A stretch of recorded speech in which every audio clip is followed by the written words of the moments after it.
आज एसपीओ के तौर पर भर्ती है। हमने तो उनके साथ साथ अब ये परमिशन और दी है कि जो ग्राम सहायक थे जिनको कांग्रेस राज में निकाला गया था, अब उनको ग्राम सचिव के तौर पर एसपीओ की तर्ज पर हम लेने का काम करेंगे, जिससे जो हमारी एक बहुत बड़ी वैकेंसी है ग्राम सचिव की, उसको हम फुलफिल कर रहे हैं। पंचायत चुनाव कब करा रही है? जैसे हाईकोर्ट के अंदर जो अपील पेंडिंग है उस पर निर्णय हाईकोर्ट करते हैं, हम तो तैयार हैं अगले दिन करा लेंगे। खामियां जानबूझ के की गई है ताकि कोई विरोध करे कोर्ट में जाके। जो 50% महिलाओं का आरक्षण दिया तो पहले से पता तो होगा, विरोध भी होगा इसका। अब विरोध करने वाले से पूछो क्यों विरोध कर रहे हैं। वो तो कह रहे हैं दूसरी एक तो जगह आपका पूर्व मंत्री है, उसका छोरा लगा हुआ है। ये तो वो लोग हैं जो कहीं ना कहीं महिलाओं को बराबरी पे आने नहीं देना चाहते। नहीं, तो 50 वो विरोध इस चीज का नहीं करे, वो कर रहे हैं कि दूसरी 50% पे महिला लड़नी चाहिए, वो इसका विरोध कर रहे हैं। चलो वो तो हर एक का अधिकार है, हमने तो बराबरी पे लाने का काम किया। किसान आंदोलन को लेकर क्या कहोगे? लगातार किसान धरना जो कल घटना होता जा रहा है जी सिंगू बॉर्डर पे हुई, बड़ी निंदनीय घटना है। और जिस प्रकार से संयुक्त किसान मोर्चा ने इससे अपने आप को अलग किया, ये दर्शाता है कि अब उनकी लीडरशिप जो क्वालिटीज थी वो भी कहीं ना कहीं खत्म हो। अगर सरकार में कुछ गलत होता है तो सरकार के जिम्मेवार लोग उसकी जिम्मेवारी लेते हैं। सरकार केवल निंदा अगर क्यों रह जाती है? कोई पार्टी में होता है तो पार्टी का मुखिया उस चीज को मानता है। ये आंदोलन 40 यूनियंस द्वारा चलाया गया, उनके द्वारा निमंत्रण देकर लोग वहाँ आए, और इस तरह का एक बारबेरिक एक्ट इसको बोले, अब जहाँ एक आदमी के हाथ पांव काट दिए गए, उसको टंगा दिया, एक व्यक्ति उसके अंदर अरेस्टेड है। फॉरेंसिक टीम ने वहाँ जांच करी है, इन्वेस्टिगेशन अंडर प्रोसेस है, और एक नहीं जो इस पूरे प्रक्रिया के अंदर इन्वॉल्व मिलेगा सख्त से सख्त कार्रवाई हम तो करेंगे। मगर मैं तो उन 40 नेताओं से ये आग्रह करता हूँ कि अब समय आ चुका, आप भी सच्चाई का साथ दें, आकर बताएं कि घटना क्यों हुई और इसका रिस्पॉन्सिबल आदमी कौन था। ये ना कहते हुए कि हम इससे अलग हैं, हमारा दोनों पार्टियों से कोई लेना देना। दूसरी जी, किसानों की सस्ता लिया जा रहा है कि किसानों की मांग मान लें तो शायद ये। मैं आपसे पूछता हूँ, आज ये सवाल मेरे से पूछा गया कि झाड़सा गांव में कल हमारे पुतले जलाए गए दशहरे को। झाड़सा गांव में 1 इंच जमीन भी खेती की नहीं। मैं तो आज आपसे पूछता हूँ, जो 3 बिल्स हैं इसके अंदर आप मुझे 3 काली चीजें बता दे, मैं भी आपके साथ खड़ा हूँ। फिर वही बात है, ये लोग इतने सालों से, मतलब इतने महीनों से यहाँ बैठे हुए, साल भर उनको, मैं तो कह रहा हूँ डिबेट तो सड़कों से क्यों नहीं हटाया जा रहा? और आप देख रहे हैं रोज प्रतिदिन अराजक होते जा रहे हैं। सरकार केवल निंदा करके, कि प्रदेश का माहौल खराब हो, लीपापोती कर लेती है सरकार। आप ये चाहते हैं प्रदेश का माहौल खराब, रास्ता निकाला जाना चाहिए कोई। आप जनता का ओपिनियन लीजिए, जनता अगर चाहती है प्रदेश के अंदर स्ट्रिक्ट एक्शन के साथ कार्रवाई हो, हमारी सरकार करे। जी मंडियों में हम तो चाहते हैं कि प्रदेश में डेमोक्रेटिक तरीके से हर एक के पास अधिकार है, जनता की आवाज होगी कि उनके अधिकारों का हनन हो रहा है तो जरूर हमारी सरकार। परसों सिंगू बॉर्डर पर जो हुआ है अराजकता, एक तरह से नृशंस हत्या है, और पूरी वीडियो उन्होंने खुद बनाई है और खुद वायरल की है। ऑलरेडी एक जो मुख्य आरोपी था जिसने क्लेम किया है मैंने मारा है, उसको अरेस्ट कर लिया है, और किसी को भी नहीं छोड़ेंगे जो इसके अंदर इन्वॉल्व थे। अभी तो इन्वेस्टिगेशन प्रोसेस अंडर गोइंग है, चार्जेस फ्रेम होने हैं, FIR दर्ज हुई है।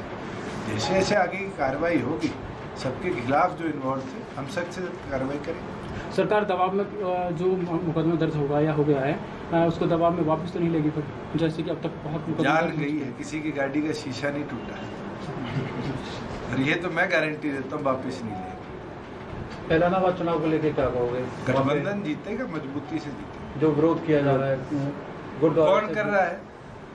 आज में बैंड देख लो उनके, कौन सी पार्टी के, आपको पता चल जाएगा विरोध करने वाले कौन। ये तो आजकल फैशन बन गया कि नेलोर कांग्रेस के लोग काले झंडे लेके आ जाते हैं और विरोध करने लग जाते, और उनका खुद का पॉलिटिकल ग्राउंड खिसकता देख उन्हें नई तकनीक अपनाई है कि विरोध कर लो। मगर गठबंधन का एक एक पदाधिकारी बड़ी मेहनत लगन के साथ वहाँ काम कर रहा है, और मेरा ये मानना है 15 से 20 हज़ार से ज़्यादा का अंतर होगा जीत का हमारे में। तो गोविंद कांडा जी केवल जीतेंगे या मार्जिन से जीतेंगे? बड़े मार्जिन से। वहाँ तो लोग कहते थे हम प्रचार में नहीं जाएंगे तो जीत जाएंगे, और अब सारे प्रचार में उतरेंगे। हुसैन जजपा का नुकसान हुआ किसान आंदोलन से? नहीं, नुकसान फायदा किसका हुआ है ये तो आगे चुनाव में पता चलेगा। ठीक है।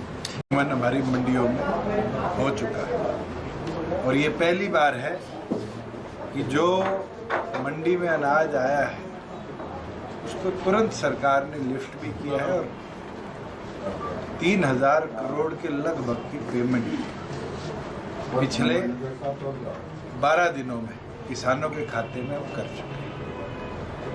उसके साथ साथ जो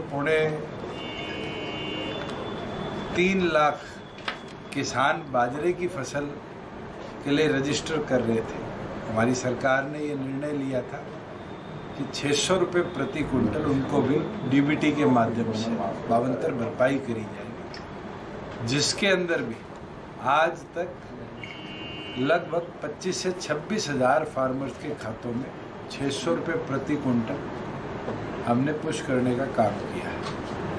और ये पहली बार है कि किसान को बाजरे पे एमएसपी के भाव के बराबर लाने के लिए सरकार भावांतर भरपाई के माध्यम से मदद करने का काम कर रही है। प्रदेश का अन्नदाता पूरी तौर पर आज खुश है। एक समस्या हमारे संज्ञान में आई थी कि खाद की किल्लत महेंद्रगढ़ और रेवाड़ी जिले में। हमने 3 रैक्स जो 14, 15, 16 को हरियाणा के अलग अलग कोणों में जाने थे उनको डाइवर्ट किया है, और जहाँ जहाँ सरसों की बुआई अभी होनी है प्रायोरिटी है कि खाद पहले वहाँ पहुँचाई जाए, और फिर जैसे जैसे आगे खाद आएगी गेहूं की बुआई के क्षेत्र में भी उसको भेजा जाएगा। मैं तो आपके माध्यम से भी तमाम कृषि क्षेत्र से जुड़े लोगों से आग्रह करता हूँ कि घबराने की जरूरत नहीं है। लोग एडवांस होल्डिंग कर रहे हैं, जिससे कहीं ना कहीं हमारे पैक्स हैं या फर्टिलाइजर शॉप्स हैं उनके अंदर किल्लत सामने आ रही है। सरकार द्वारा तमाम डिप्टी कमिश्नर को आदेश दे दिए गए हैं कि किसी प्रकार की भी किल्लत ना आए। एडिशनल स्टॉक्स चाहे वो रेवाड़ी जिले के अंदर हो, भिवानी के अंदर हो, महेंद्रगढ़ के अंदर हो, मेवात के अंदर हो, जहाँ जहाँ सरसों की बुआई बड़ी मात्रा में होती है वहाँ पर सरकार द्वारा ऑलरेडी भिजवा दिया गया। डीएपी पलवल में मिल रहा किसानों को? डीएपी हो, यूरिया हो, आज उसके ऑल्टरनेटिव मार्केट में अवेलेबल है। जैसे सरसों वाले क्षेत्र के अंदर एसएसपी आप यूज़ कर सकते हैं, गेहूँ वाले केंद्र में आप एनएपी का इस्तेमाल कर सकते हैं, और केंद्र ने उनके भी रेट्स को इन फसलों के बराबर लाने का काम कर दिया। हमने एग्रीकल्चर विभाग की ड्यूटी लगाई है कि जागरूक किसानों को भी साथ के साथ करते रहे। और जो आप बता रहे हैं कि डीएपी नहीं मिल रहा, इस एरिया में तो ज़्यादातर गेहूं की बुआई होती है। आज हमारी प्राथमिकता है कि सरसों, क्योंकि उसकी बुआई पहले होती है, उस एरिया को पहले केटर किया जाए, और 15 दिन बाद गेहूं वाले क्षेत्र के अंदर पर्याप्त मात्रा में हम फर्टिलाइजर पहुँचाने का काम करें। ये जी जो मंडियों में जो धान की खरीद हो रही है जी, वो अच्छे ढंग से नहीं हो रही, जो सरकारी खरीद नहीं हो रही है। बहुत सी जगह ऐसा भी है जी, किसान की खरीद कर रहे हैं, उससे पैसा वसूल रहे हैं दोबारा, उनसे तो 200-200 रुपये लिए जा रहे हैं मंडियों में जी किसानों। मेरे संज्ञान में तो पूरे प्रदेश में ये एक मामला तो जरूर कैथल का आया था, जहाँ कैथल के मिलर्स और चीका के मिलर्स किसान को 50 रुपया बोनस एमएसपी पे दे रहे थे कि जीरी उनको बेची जाए। अगर आपके सामने कोई ऐसा मामला है जहाँ मॉइस्चर के नाम पे कोई काटता है और किसान एग्री करता है, वो फार्मर और आड़ती की खुद की सहमति है। अदर देन दैट वो एमएसपी पे नीचे खरीदी जा रही है तो आप उसकी कंप्लेंट खरीद ही नहीं रहे, इसलिए किसान सीधे करनाल ले जाकर के बेचने के लिए मजबूर हो रहे हैं। और करनाल बता रहे हैं आपकी नॉलेज में डालते हैं, मेरी फसल मेरा ब्यौरा के अंदर प्रत्येक किसान जो रजिस्टर करता है उसको ये निर्धारित मंडी दी जाती है कि आप अपनी मंडी में ही बेच पाओ, फ्री गेट पास कटता है। ऐसा कोई फार्मर को आज के दिन अलावेंस नहीं है कि वो पलवल से माल करनाल लेके जाएगा। किसान हमसे जुड़े रहने के लिए हमारे YouTube चैनल को सब्सक्राइब करें और नई वीडियो की नोटिफिकेशन के लिए बेल आइकॉन को दबाएं। अगर आप ये वीडियो Facebook पर देख रहे हैं तो लाइक जरूर करें और ज्यादा से ज्यादा शेयर करें। धन्यवाद।